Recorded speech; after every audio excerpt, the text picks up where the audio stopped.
Hello everyone and welcome back to this channel, and today we're doing this quick summary of the pros and cons of using OpenAI deep research. Now let's get started. When it comes to depth and accuracy, the pro of using OpenAI deep research is that it provides highly accurate, in-depth answers based on real-time web research. But the con is that it may still miss niche or behind paywall content.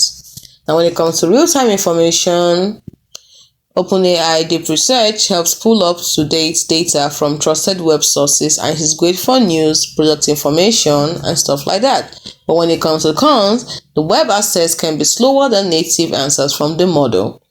When it comes to source transparency, the pro is that it cites sources clearly, often with direct links to verify facts.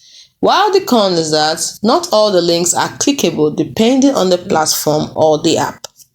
When it comes to wide coverage, the pro is that it can research anything publicly available online, including rare or current topics.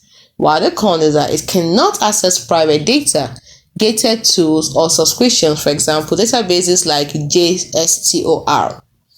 Now, when it comes to convenience, the pro is that it saves time by summarizing multiple sources into a coherent, easy-to-read format. But the con is that sometimes it provides overviews rather than deep analysis from primary sources. Now, when it comes to AI integration, it combines research with AI reasoning, great for decision-making and summaries.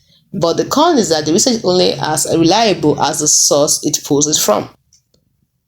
So, in summary, OpenAI Deep Research is best for real-time facts, current events, product comparison, trends, and web-based validation. But why should you use it? It's because it gives you trusted, sourced, and digestible insights fast, and that is great for staying informed. Now, what should you watch out for?